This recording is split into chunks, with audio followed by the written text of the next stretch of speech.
Ada satu peristiwa yang sampai hari ini saya selalu ingat. Dan ini peristiwa yang kurang menyenangkan untuk diingat sebenarnya. Peristiwanya terjadi ketika saya kelas 3 SD di Surabaya dan saya ikut ibu bersama dua kakak karena ibu berpisah dari ayah saya dan kami tinggal di sebuah garasi rumah orang. Ya, garasi mobil. Dan itu atas dasar belas kasihan dari pemilik rumah yang ternyata adalah langganan jahit ibu saya. Jadi hari itu ibu saya pekerjaannya jadi penjahit di rumah. Dia terima order dari teman-temannya, dari orang-orang yang sudah kenal dia. Dan dia punya satu mesin jahit yang dibawa kemana-mana. Pada saat kondisi kami seperti itulah, ada peristiwa yang selalu saya kenang. Yaitu ketika saya ingin sekali bisa naik sepeda. Dan kebetulan anak tetangga punya sepeda. Saya pribadi tidak punya hari itu. Nah, kemudian pada saat saya gonceng dia, sepeda oleng. Pada saat oleng, nabrak mobil yang sedang parkir dan akibatnya kaca spion mobil itu patah. Karena ketakutan yang luar biasa, saya lari mutar jauh untuk kembali ke rumah saya. Sebab arah rumah saya itu di sini. Nah, saya lari ke sana supaya tidak ketahuan di mana rumah saya. Tapi teman saya yang tertinggal kan dipegang oleh pemilik mobil, kemudian diminta tunjukkan rumah saya. Nah, waktu saya lari sampai di rumah, saya langsung sembunyi di bawah kolong. Ketakutan yang luar biasa. Ini anak kelas 3 SD. Nah, saya sembunyi, ketakutan sekali. Ibu saya bingung ketika lihat saya lari masuk kolong. Gak lama kemudian, wah, terjadi huru-hara di depan rumah. Ternyata yang punya datang bersama supirnya, marah-marah. Minta ibu saya keluar dan ibu saya menemui. Dan di situ saya mendengar kata-kata kasar. Ya, entah pemilik waktu itu atau supirnya yang marah-marah. Dan ujungnya minta ganti rugi atas patahnya kaca spion mobil itu. Lama saya mendengar dan hati saya atau jantung saya berdegup begitu kencang karena saya dengar kata-kata kasar itu. Nah, pada saat ibu saya masuk, dia langsung peluk saya. Dia bilang, "Gak usah takut. Nanti kita akan ganti spion itu."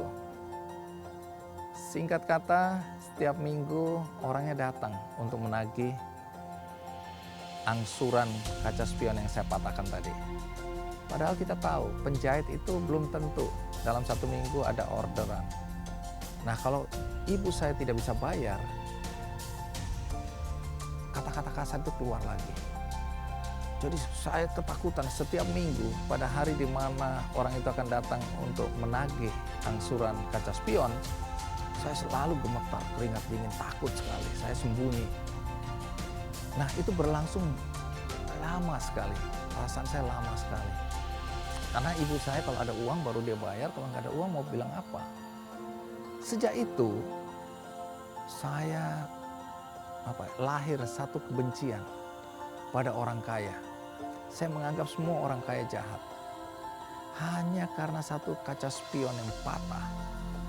Kemudian dia melihat rumah kami yang hanya sebuah garasi dengan segala perabotan yang tentu saja tidak layak. Mereka masih tega untuk meminta dan bahkan mengancam ibu saya. Mengancam itu perasaan saya waktu masih kecil. Karena dia selalu mendesak dan kalau tidak dibayar mulai kata-kata kasar keluar. Saya benci pada orang kaya. Saya menganggap semua orang kaya jahat. Bahkan untuk membalas dendam saya ketika saya mulai mau naik kelas 4, saya tuh setiap hari bawa paku. Kalau ada mobil bagus saya kempesin 4 bannya. Saya bahkan ikut anak-anak nakal, anak-anak jalanan, kita mencuri di rumah-rumah orang kaya, ada otopet dulu, ada bola basket, apa aja yang bisa kami curi, kami curi. Dan itu ada kepuasan ketika saya mencuri barang orang-orang kaya. Waktu berjalan, tahun demi tahun, kemudian sampailah saya pada satu puncak karir saya, yaitu menjadi pemimpin redaksi Metro TV. Karena saya pemimpin redaksi tentu dapat mobil inventaris dan mobilnya bagus. gaji saya udah cukup.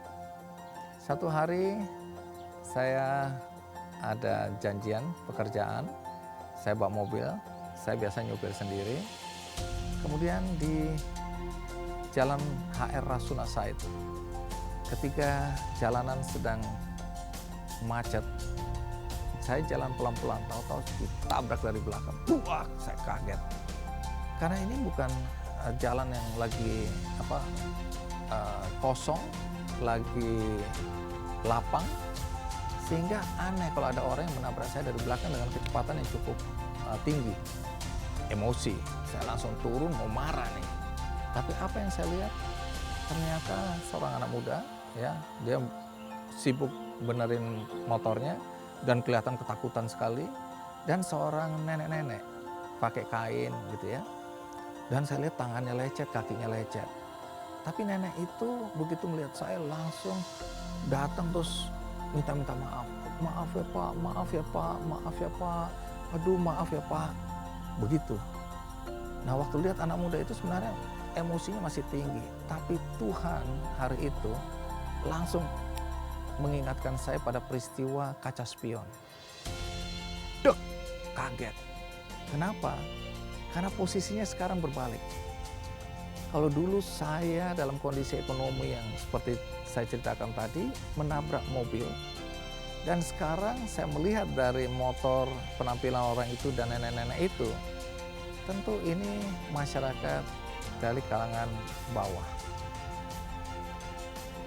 Lalu apa yang saya lakukan? Begitu ingat peristiwa kaca spion, langsung saya bilang, Tuhan terima kasih.